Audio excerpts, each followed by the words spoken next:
Hello, what's up again mga kahayahay? Kumusta na kayo? Long time no see, long time no vlog. Basta long time. It's a very, very long time talaga. At ngayon lang ulit muli ako makakapag-update sa inyo.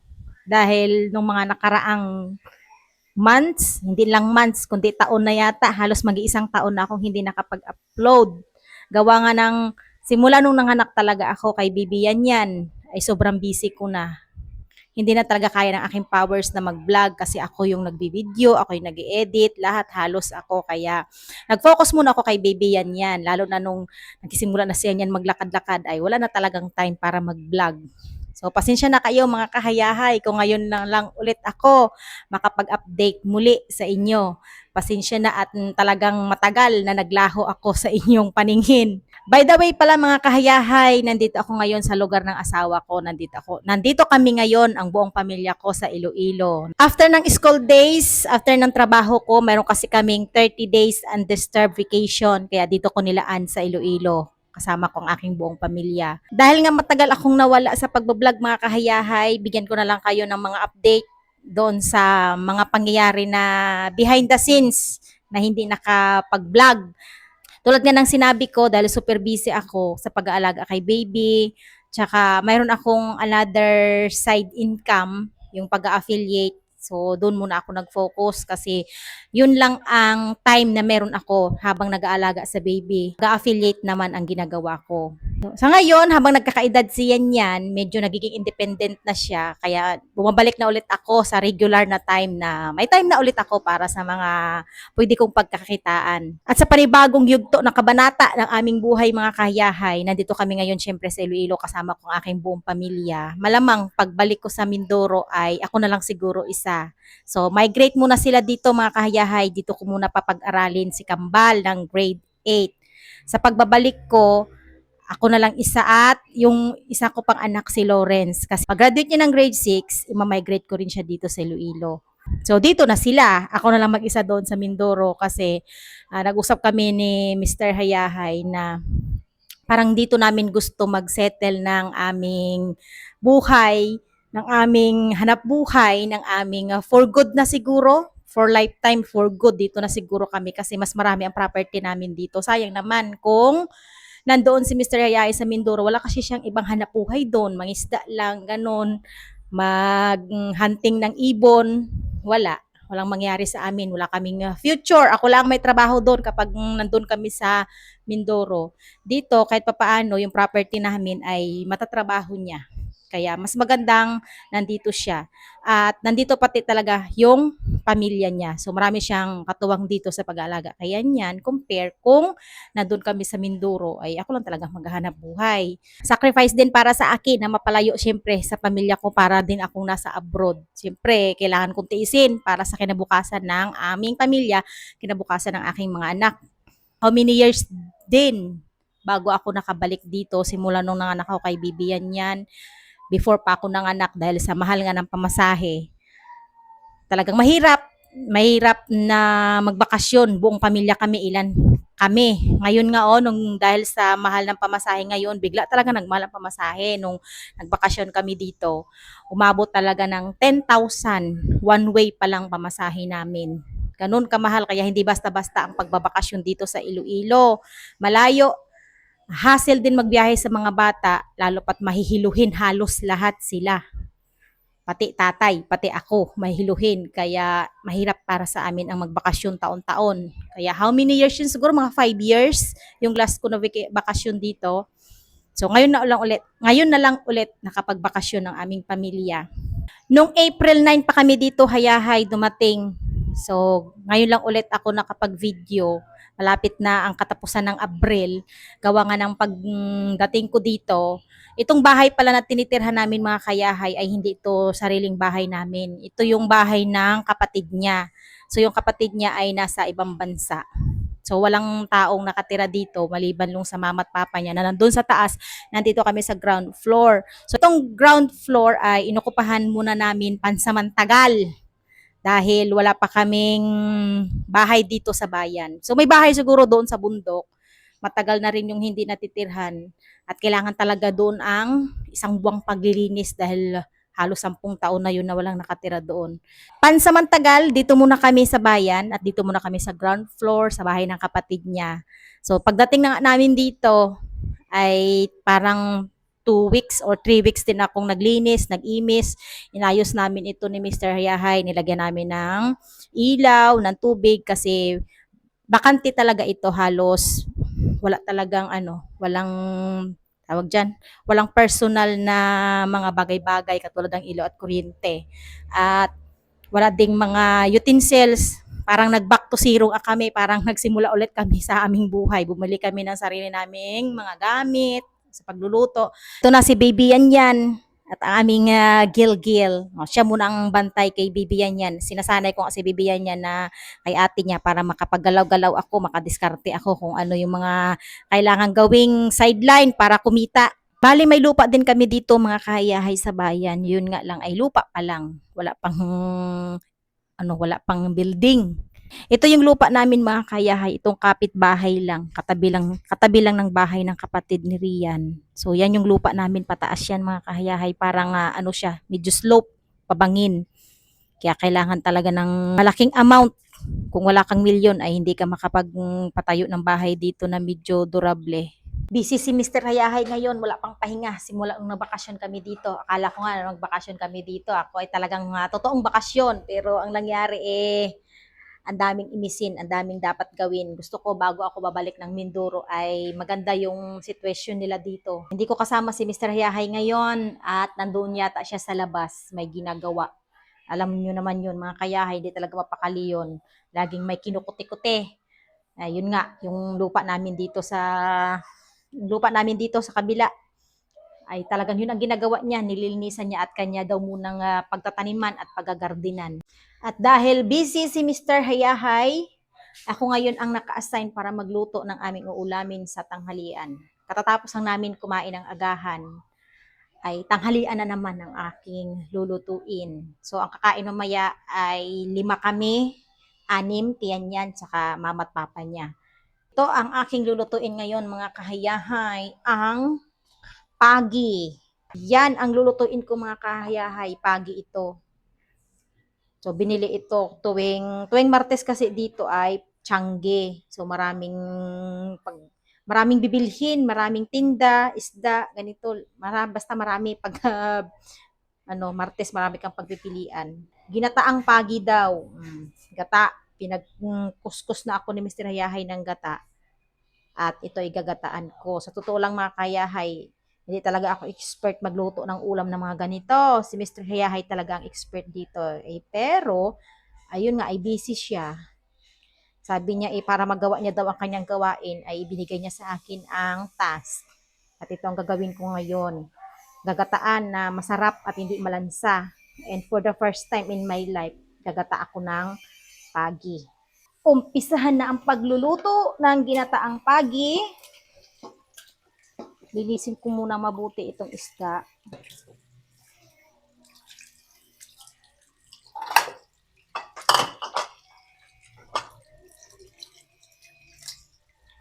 Maganda talaga tumira dito sa bayan pag may pera ka. Kasi lahat dito binibili. Maraming bibilhin, maraming pagpipilian, maraming pagkain. Pero kailangan mo talaga ng money. Wala kang pera dito, ay gutom din abutin mo. Kasi lahat dito binibili, lahat binabayaran. Hindi katulad sa Mindoro, libre tubig. Masipag ka lang, libre ang ulam, dagat. Dito mga kahayahay, malayo talaga sa dagat. Kahit na pumunta ka pa sa pinakatuktok ng bundok, ang matatanaw mo talaga ay ikapitong bundok pa rin. Sobrang layo ng dagat dito. Kabaliktaran sa lugar namin na ang dagat ay mga ilang hakbang lang dagat na. Maganda itong klaseng na to, pagi. Ito yung pagi yata na kulay itim na malaki. Magandang klase sa malaman. Kapal ng laman niya, Parang karni ng baboy. Ngayon na lang ulit talaga makapag-upload si Madam Hayahay, mga kahayahay. Busy kasi ang madam talaga. Hindi kasi ako full-time vlogger. Ang totoong trabaho ko talaga is teacher sa classroom. Siyempre, yun ang priority ko at yun talaga ang aking trabaho. Itong pagbablog, sideline ko lang sana. Kaso pag uwi sa bahay, wala, pagod. Papahinga muna lang. Yung time na, ipapahinga ko na lang kasi sobrang pagod talaga. Mahirap din puwersa yung sarili ko. Baka naman makita ko ng maaga si San Pedro. Hindi pa ako ready. Prepare tayo ng ingredients mga kayahay dahil akin munang papaksiwin itong pagi bago gagataan para nga pinaksiw sa gata. Malangsa kasi ito kapag i-direct mong gataan. Ay pagi hindi malangsa, mapanghe. Kaya kailangan natin ng maraming spices, maraming bawang, sibuyas at luya at paminta. Ididiretso ko na dito sa kaldero itong mga spices. Dito ko siya ilalagay sa bottom part bago ipapatong yung pagi. Ako mga kaya, sa totoo lang, hindi ko talaga linyada ang pagluluto ng mga ganito. Ang maganda lang dito ay yung kakain ay hindi maararte. Kung ano lang ihihain mo, kung ano yan dyan, ay talagang ina-appreciate nila. Ano pa man ang lasa niyan, basta importante ay nag-effort ka, yan, na-appreciate ng kakain. Paborito talaga ni Mr. Hayahay ang mga ganitong ulam, mga ginataan. Magkaiba kami. Ako naman sa totoo lang, hate ko ang ginataan. Kaya sa pagbalik ko sa Mindoro, ay malaman ko ano ang lulutuin kong pagkain doon. Ewan ko lang kung makakapagluto ako ng ginataan. Ay, hindi ko nga bet ang ginataan. Ewan ko ba, parang nauumay ako.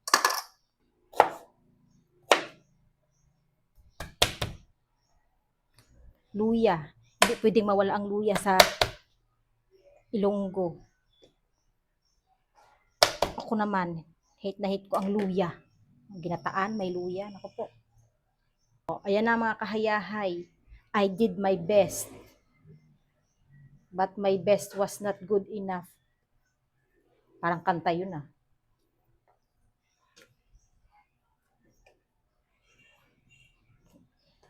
Papaksiwin muna bago gagataan. Ayan, si Mr. Hayahay, bising-busy. Yes. Mga kahayahay, kung nami-miss nyo si Mr. Hayahay, ayan na siya. Alright. Pugi pa rin. Pugi ka daw. Ha? Wala. Anong ginagawa mo? Marami. Ay pinagkaabalahan lang. Mga bagay-bagay na mga kanais-nais. Kanais-nais. Kapaki-pakinabang. Ayan, yan mga kahayahay, nandito na talaga siya sa kanyang lupang sinilangan. Wala lang. Ano lang tayo. Si Gilgil lang naka-assign kay yan. Bahala na siya magpaligo at magpatulog. Ako ay sa kusina. Sige, gawa ka lang dyan at ako ay magluluto. Luto pa lang. Nilagyan ko to ng kwan. Yan. Basta paksiwin mo. Wait lang. May sibuyas, bawang, maguluya. Yun. Tapos Tapos pag naluto mamaya, himayin mo siya. anong himayin? Yung durog-durogin. Ginadurog-durog pa to, Pwede hay? namang hindi pagdurogin kasi magkadurog naman yung kusa. Ah. Tapos pag makuha na siya, ka ulit ng sibuyas, bawang, tapos gisahin mo na siya sa kawali. Tapos gisahin. Hindi ko hindi ma-loading. Wait lang, hindi, nagaloading. Di ba, naluto mo na siya. Oo. Kasi mo na siya. Ganun Hindi, siya. Palambutin mo lang hindi. siya. Ngayon, lalagyan ko ng suka. Oo. Tapos, lagyan ko ba ng tuyo? Wag. Wala. Oo. Suka lang. Suka lang. Basta ipaksiw ko muna. Paksiw mo na siya. Pagluto na. Pagluto na malambot na siya, mag-gisa ka ng sibuyas bawang. Tapos Another sibuyas bawang ulit. doon sa kawali na yun. Oo. Tapos saka mo siya adubuhin. Adubuhin? Di sabihin may tuyo yun. May toyo, paminta. Paminta. Dito wala pang munang paminta. Wala. Tapos maglagay ka doon ng kakang gata lang. Wag mo na maglagay ng gata na may tubig. Ibig sabihin isang... Oo, yung kakang gata lang. Siya malapot na malapot. Kasi mabilis. Hindi ko lagyan ng tubig yon. Basta Hindi na. pigain ko lang. Yung sabaw na, yung ano na kanina, yung siniyo. Yung sabaw niya? Oo, yun. Sige. Kunti lang siya, wag masyado marami. Sige, Kailangan sige. yung parang creamy. Creamy. Sige. Creamy siya. Ganoon. Dito Sibuyas na bawang ba? na ilagay mo. Dito na siguro. Sige. Tapos, Parang konting... Parang pinagpawisan ako doon mga kayahay Sayo na yun. Nagaluding ang utak ko. Sige. Itong mga luto kasi ng mga hindi ko halo kapisan. yung mga ingredients na yan mamaya. Kukunin mo na siya dyan. Hiwalayin mo na siya sa may... Hindi ko na ihalo. Hindi. Tapos Ah. ano ka lang sibuyas bawang nun sa may kawali. Okay, sige. Doon Sibuyas muna sa- bawang lang, no? Oo, tapos Sige. anubuhin mo na siya. Parang may sibuyas, may paminta, may Oo. suka. Yun. May suka, kahit di mo na lagyan kung may maasim na ito eh. Sige. Okay. Toyo lang, saka paminta. Yung pintahin mo na siya. Sige. Suka. Sukang puti. Masarap sana ito kung yung sukang sukang niyog. Kaso wala pa eh. Bago pa lang si Mr. Hayahay nagpananggot ba ang tawag dito, yung nagkakuha siya ng suka doon mismo sa niyog. Dito kasi sa lupa namin may puno ng niyog. Yun daw ay kukuhanan niya ng tuba. Tapos yun, may suka ng niyog. Okay na to. Lagyan natin ng kunting patis. Iba din man ang lasa ng patis sa asin. Mga kayahay, bahala na kayo ha.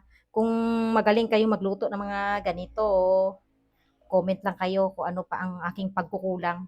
At pasensya na talaga kayo sa aking pagkukulang at ito lang talaga ang aking makakaya. Salt, asin. Natin asin.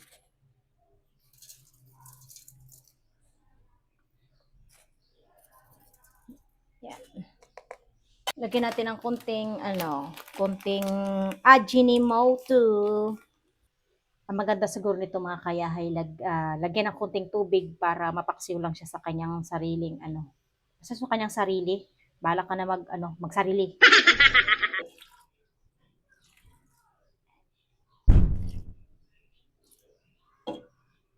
Yan. Okay na siguro to. Okay na to. Tapos, hindi ko lang medyo medium fire. Baka kasi masunog kapag bigla. Medium fire. Para dahan-dahan yung kanyang paglabas ng katas.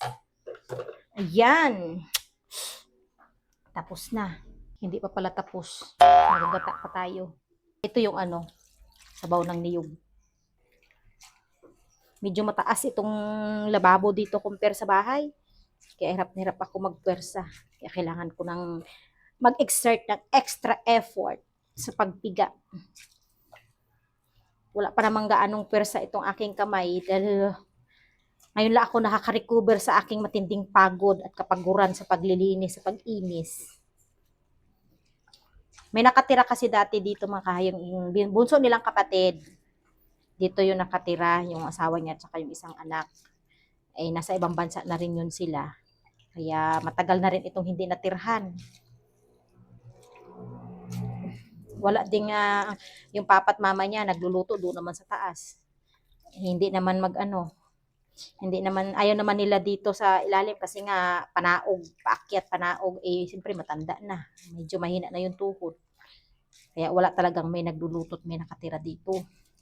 Mabuti na lang at mabait yung kapatid ni Rian at pinagbigyan kami na dito muna kami pansamantagal. Habang nag-iipon kami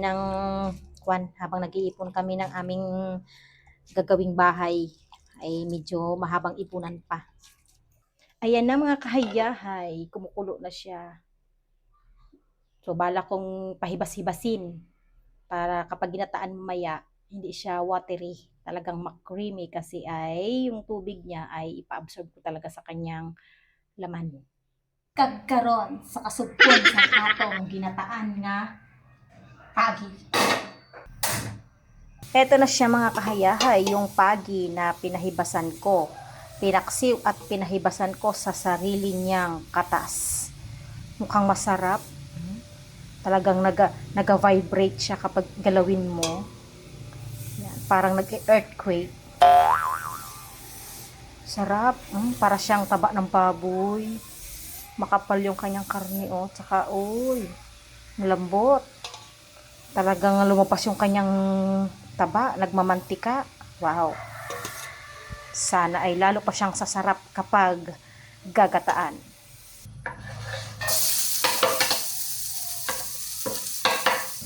Mahirap talaga itong ating vlog, ating video, ating edit.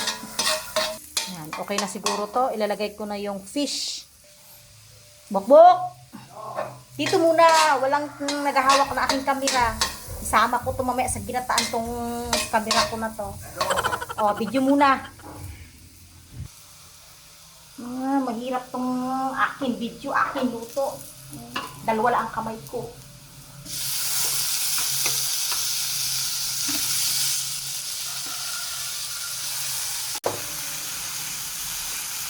Oh, tapos punot-punutin daw, punot-durog-durogin, punot-punutin. Yan, mga kayahay. Yan yung mga pinagpala sa hay.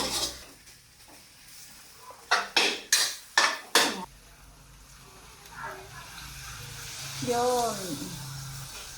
Ang gusto nila ay yung makrimi-creamy.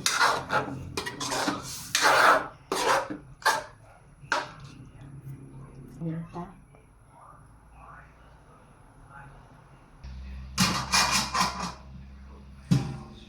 Oh, grabe. Init. Tagaktak ang aking pawis.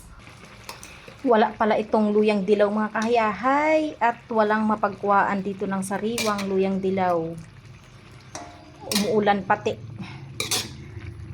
Natamad na magpabayan yung tagabili at lalo pa'y umuulan-ulan. Kaya kung anong nandito, di ito na lang. Kung walang luyang dilaw, at least ang kakain, ngipin ay kulay dilaw.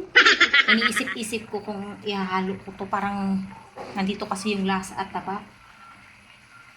Ano kaya, ihahalo ko ba to or disregard ko na lang? Tanungin natin si Mr. Hayahay. Di kasi natin kabisado itong mga ganitong luto. Pero masarap na siya. Malasa pala ang ganitong klaseng pagi. Sarap eh. Tanungin natin si Mr. Hayahay. Halo ko ba itong kwan? Ari oh. Dito pala siya sa pinakailalim ng lupa. Do dito ang tambok kag anang lasa. Ihalo ko balaya. Hindi sunog. Pwede man, hanap. Ihalo ko no. Oo, wag lang yung sunog. Samiti bala. Do namit nga daw bukon. Do masarap na daw hindi na daw iwan. Eh first time ko magluto ng ganitong klaseng Yung maganda yung first time. Kasi maganda na yung wala tayong pagsisihan. maganda yung sarili mo. Samiti bala. Maganda yung sarili mong version. Wow, sarap po. Sarap. Walang luyang dilaw, walang Ay, okay lang. ginalagyan pa ng siling haba, wala na. May sinis Daming na. kulang no. Yain. Daming kulang, di ikaw nang bumuo. Bahala na magkakain yan. Kulang yung ano mo. Kulang ang anong kulang? Wala pang timplado yan. Wala pa? Wala pa, Ay, wala. pero masarap na siya, malasa no. Ilagay natin ito. Wag lang yung sunog. Parang nandito kasi yung taba niya, yung katas-katas. Yan. Ano kayong lagyan mo ng kwan? Lagyan mo ng kunting gata, tapos parang hugas-hugasan pa. Okay na yan, wag na. Kaya to? Wag na, sunog na yan. Sige. Wala lang to, kulang sa paminta. Ilagyan ko na ng paminta ay. Toyo. Kulang pa yon, wala pang tuyo. Toyo yung kulang. Di ikaw na magtimpla. Total, nandito ka na rin. Total, nandito ka na rin. Maganda yung ikaw magtimpla para masarap ang kain mo maya. Mahirap yung kumain na hindi ka nasasarapan. Ay, nako. Basta luto na. Mahirap yun kung hilaw. Ay, sus. Yeah. Tuyo-tuyo. Tama na yun. Sarap sana ito kung may siling no? Siling mahaba. Tira. Haluyang dilaw, wala eh. Ganda talaga dito, siling labuyo. Ano ba? Manghang? Yung manghang. May mga bata tayong kakain. Kaso may bata na. Gusto ng mga bata. Kaya gusto manamis-namis. Lagyan mo ng kunting asukal. Sige. Ikaw nang bahala magtimpla at ikaw na rin ay ikaw magaling dito eh. Wala akong tiwala sa aking sarili. Pag mga ganyang luto. Ano na yung kulang dito? Dito na lang. Ewan ko sa panlasa mo, isang tikman mo baga. Parang okay na yung lasa niya, no? Okay na yan. Kulang. Malasa na siya. Kulang lang siguro sa kunting alat-alat. Yun, ganun. Nilagyan mo na ng patis. Huwag na, Wala nang patis. Hindi naman nilalagay. Masarap siya, no? Parang mataba o parang... Hindi naman nilalagay yung patis sa adobo. Tuyo lang, saka suka. Ay, ginataan yan. Doon hindi man ang gata ay doon hindi naglapot na ewan ko baga. Okay na yan. Taba talaga. Mataba, no? Pag yan. Pero mo, nagakwan siya. Pag ginalaw mo ay nag-earthquake. Galgalog. Umaalog-alog yon. Naga-earthquake, naga-vibrate. Yun. Sarap. May kwan pa. Kunting ano pa. Tikimbit. Puna sa suka. Suka. Hindi. Tama na. Okay na? Huwag mo lang sukaan. Mag-aasim, pangit. Okay na yan. Luto na yan. Okay na? Okay na. Sa akin, okay na rin eh. Okay na yan. Paano na lang natin? Pa-tuyot-tuyot. Ang tawag dyan. Pa-tuyot-tuyot kunti. Para medyo creamy, no? Sarap na. Sarap na. Takloban mo. Tapos pag ano Takpan mo. ko? Tapos may kunin mo. Kunin ko na. Okay na. Okay na yun. Ahay, ang ginataan nga pagi. Basta makain. Basta makaon. Dito kami kumakain lagi, mga kahayahay sa labas. Dahil kami ay sama-sama. Gusto ay sama-samang kumain. O, ito yung first floor ng bahay. Yan. So, ito yung first floor. Tapos, may hagdan doon pa ilalim. Kaya doon kami sa ilalim. So, tuwing kainan, hakot award. Para may kasama yung dalawang matanda. Sa ngayon, yung mama lang ni Rian ang nandito. Yung papa niya daw ay umakyat sa bundok. Kami lang muna ang kakain ngayon. Si Gil ay nandoon sa baba. Tulog siya niyan. Parang tulog din pati si Gil. Adobo sa gata. May dyan ka? Tirawe bimang ang kwan. Mang, tirawe be ya luto daha ko be. Samiti, tirawe. Te.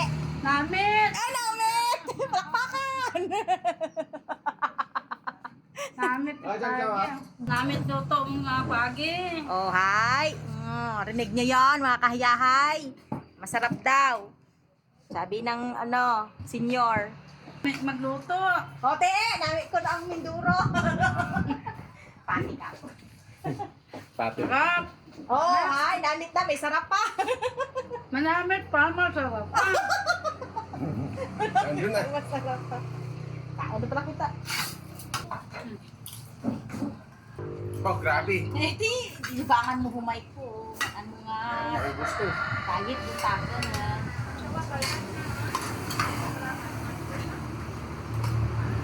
Kain. Sarap. Kaya tayo sili.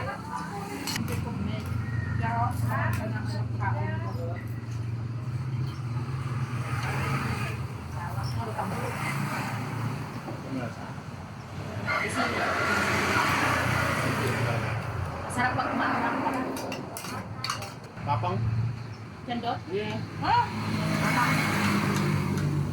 Dory, maras batwa. Tapos mo yun tayo. Tapos mo. Tapos na ako. Siyempre. Kaya si Lolo mo nito.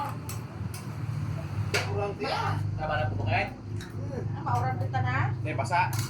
Bigyan alin niya sa talaga waiting season na. Tama ka dapat. Ano? Dagdagan mo nga ito daw ng ulam. Sumay kawali. Nakapangaw?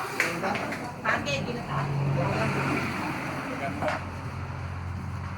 Tapos ko man.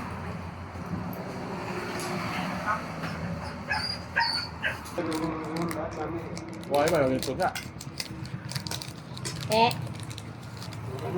Nami man. Nami man ko no. Tambal na. Nami man ko no. Nami. Kapati dugit ko. Natin sakay ko ka. May sabaw da, namin. May sabaw da. May ginataan? May pasahero? Zero na. Nami lang talaga sa banwa ha. Kung duro ka kwarta. Laplo kani kani kung kwanta di This is magkara life. sa makinet.